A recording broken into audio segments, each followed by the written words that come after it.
2022 विधानसभा चुनावी संग्राम में सियासत की बाजी कौन जीतेगा कौन हारेगा इसका फैसला तो यूपी के मतदाता ही करेंगे। लेकिन मतदाताओं को लुभाने के लिए अब लगभग सभी सियासी दलों ने अपने अपने तर्कस से तीर निकाल लिए हैं। कुछ प्रबल योद्धाओं में तो तीर छोड़े जाने भी शुरू हो गए हैं। इसी कड़ी में सपा सुप्रीमो अखिलेश यादव की होर्डिंग आ रहा हूँ को लेकर योगी जी ने एक तीर छोड़ा। हुआ यूं कि जो ही समाजवादी प्रदेश मुख्यालय सहित राजधानी लखनऊ के कुछ खास जगहों पर सपा की होर्डिंग और उस पर लिखा आ रहा हूँ का स्लोगन नजर आया। सूबे के मुखिया योगी आदित्यनाथ ने इस होर्डिंग को लेकर सपा पर हमला बोलते हुए तीर छोड़ दिया। जवाब में सपा प्रवक्ता ने भी तुरंत बाण छोड़ा। मुख्यमंत्री योगी आदित्यनाथ ने कहा कि सपा सरकार जाने के बाद 2017 में सरकार बनते ही उन्होंने पहला काम किसानों का कर्ज माफ किया। महिलाओं की सुरक्षा के लिए महिला एंटी रोमियो का गठन किया। जबकि 2012 में जब सपा की सरकार बनी थी तो सपा सरकार ने पहला काम राम जन्मभूमि पर हमला करने वाले लोगों पर लगे मुकदमे वापस करने का काम किया था। सपा सरकार में हर तीसरे दिन दंगा हुआ करता था।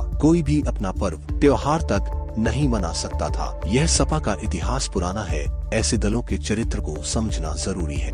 एक विज्ञापन चला सपा का कि मैं आ रहा हूं और वहां पे समाजवादी पार्टी के एक पदाधिकारी ने वहां 8 लोगों का अपहरण करके जबरदस्ती वसूली करना शुरू कर दिया।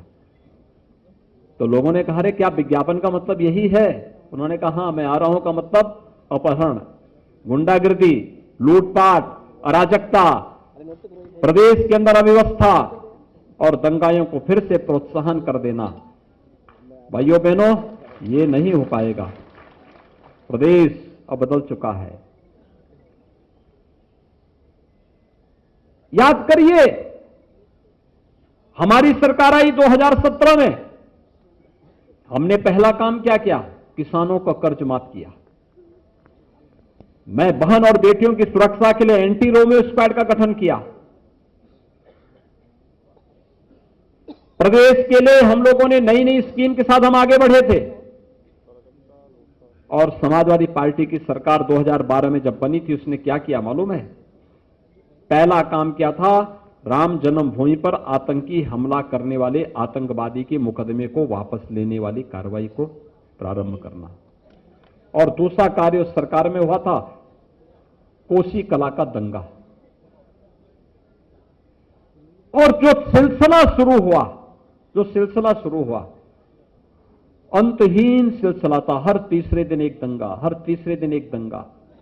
कोई पर्व और त्योहार नहीं मना सकते थे। कोई अपने को सुरक्षित नहीं कर सकता था। और ये तो समाजवादी पार्टी के साथ चस्पा है। एक 2005 की घटना है। मैं एक बार अलीगढ़ में गया था। अलीगढ़ में रामनवमी के दिन एक दंगा हो गया था और तब भी मैं देखता था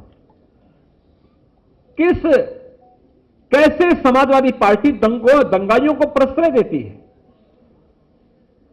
भाइयों बहनों, इन राजनीतिक दलों के वास्तविक चरित्र को समझने की आवश्यकता है। मुख्यमंत्री योगी के इस तंज पर सपा प्रवक्ता अनुराग भदौरिया ने पलटवार करते हुए कहा कि दरअसल योगी जी यह कहना चाह रहे थे, जिस तरह से मेरे कार्यकाल में चोरी डकैती हत्या लूटमार और किसानों को रौंदा जा रहा है तथा महिलाओं का चिरहरण हो रहा है, उनके आरोपियों को सजा दिलाने के लिए अखिलेश यादव 2022 में आ रहे हैं।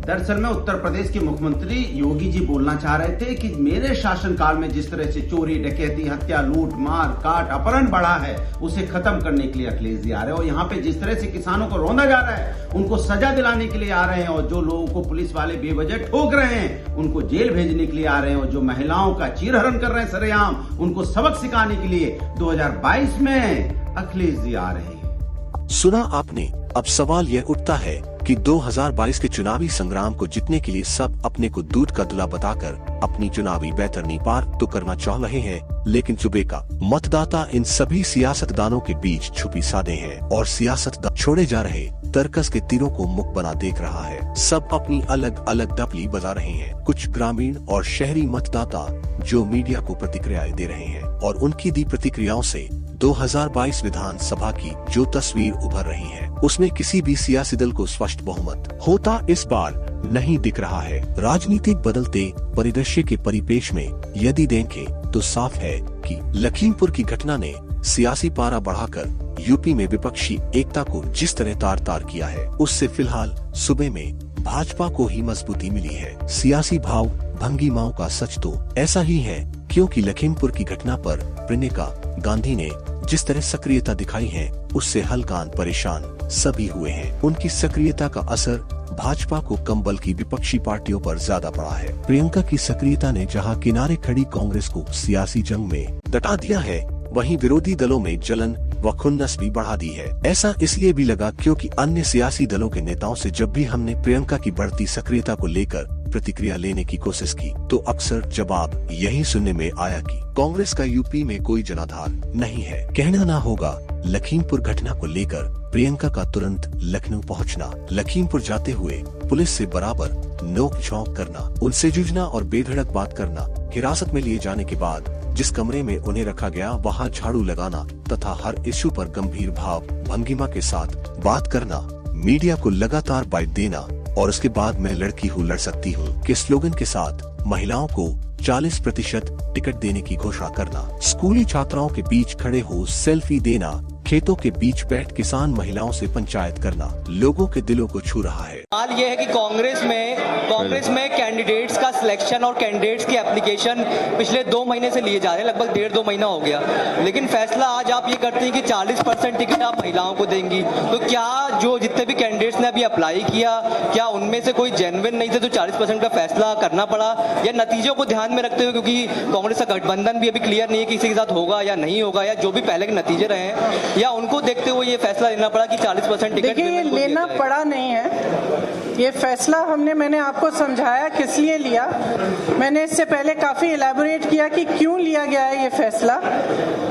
ये फैसला महिलाओं के सशक्तिकरण के लिए है, इसके पीछे और कोई छुपा राज नहीं है। तय माने प्रियंका के इन सभी प्रयासों का फायदा कांग्रेस को मिलना ही है। लखीमपुर में सिख किसानों के साथ जो हुआ, उससे दुनिया भर में सिख आबादी को मैसेज गया है। इससे न केवल यूपी बल्कि पंजाब व हरियाणा के किसानों पर असर पड़ना स्वाभाविक है। बावजूद इसके उत्तर प्रदेश में कांग्रेस 2022 विधानसभा चुनाव में प्रियंका गांधी के बूते कितना वोट पास देगी, यह कहना अभी जल्दबाजी ही होगी। मगर हाँ, समाजवादी पार्टी और प्रियंका गांधी जो कि आपस में तालमेल कर यूपी में 1 और 1 11 हो सकते थे, वो अब होते नहीं दिख रहे हैं। राजनीतिक विश्लेषकों का मानना है कि यदि ये दोनों इस बार मिलकर चुनाव लड़ते और प्रगतिशील समाजवादी पार्टी, लोकदल, आप व छोटे दलों से भी प्रत्यक्ष परोक्ष चुनावी तालमेल बना लेते, तो भाजपा का हारना सुनिश्चित था। लबोलवाब यह कि यदि अखिलेश यादव विधानसभा की 403 चुनावी सीटों में से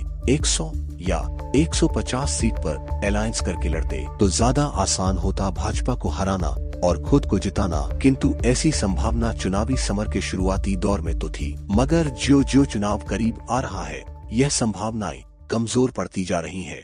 सब अपनी ढपली, अपना राग अलापने में जुट गए हैं। प्रियंका के द्वारा कांग्रेस में जान फूंकने के बाद जहां कांग्रेस द्वारा ज्यादा सीटें मांगने की संभावना प्रबल हुई है, वहीं अखिलेश यादव के कांग्रेस से अलायंस करने के पिछले चुनाव के अनुभव, बिहार में तेजस्वी से अलायंस में कांग्रेस को अधिक सीटें देने के बावजूद आए खराब परफॉर्मेंस का खौफ भी है, लिहाजा दोनों में अलायंस बनने के चांस कम ही नजर आते हैं। कांग्रेस महज बुलबुला है, यह सोचते हुए समाजवादी पार्टी, लोकदल और आप अलायंस की जरूरत को गंभीरता से नहीं लेना चाहते। उधर चाचा भतीजे भी अलग अलग रथ पर सवार हो मैदाने जंग में डटे हैं। ऐसे में यूपी में भी नतीजा उसी तरह का आता दिख रहा है जैसे कि अभी हाल में गुजरात के गांधीनगर शहर में निकाय चुनावों में आया है। यहाँ के लोकल चुनाव में कांग्रेस और आप ने एक दूसरे के वोट काटकर भाजपा को चप्पर फाड़ बहुमत से जीता दिया। गांधीनगर में हुए निकाय चुनाव में बीजेपी को कुल 44 सीटों में से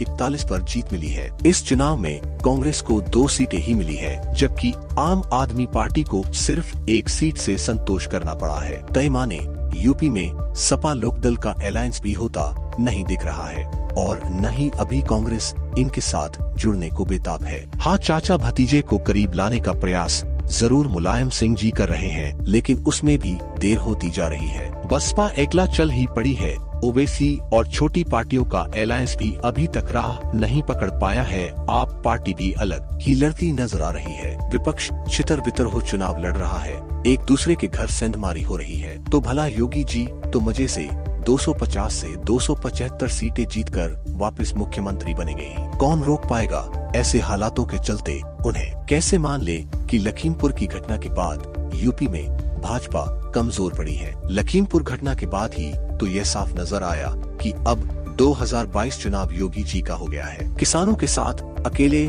जिस फुर्ती से योगी ने समझौता कराया और दिल्ली या केंद्रीय नेतृत्व को इस कांड की कमान न देकर जिस तरह से अपने हाथ कमान ले इस घटना को कंट्रोल किया, उससे खुद को तो मजबूत किया ही बल्कि 2022 चुनाव में चाहे प्रधानमंत्री मोदी हो या अमित शाह या संगठन नेता, सबकी भूमिका गेस्ट कलाकार वाली बना दी। प्रबल संभावना है कि योगी ही अपनी तरह से विधायकों के टिकट तय कराएंगे, विरोधियों के टिकट कटवाएंगे भी। ऐसा इसलिए क्योंकि योगी के पास हिंदुत्व वाला मजबूत ट्रम्प कार्ड है। केंद्र सरकार की नीतियों रीतियों से किसान व लोग नाराज जरूर है, मगर योगी का यह कार्ड अभी भी कारगर ही दिख रहा है। वे हिंदू धर्म गुरु भी हैं, तो चुनाव तो उनके बूते ही जीतना होगा। भाजपा भी यह भली भांति जान रही है। तय माने ज्यों ज्यों चुनाव निकट आएंगे, योगी आदित्यनाथ का हिंदू शोर अभी और बढ़ेगा और हिंदू मुस्लिम हवा भी जोर पकड़ेगी और विपक्ष आपस में ही ललपा हुआ दिखेगा। रेड फाइल न्यूज को सब्सक्राइब करें और ताज़ा खबरों से रहे अपडेट।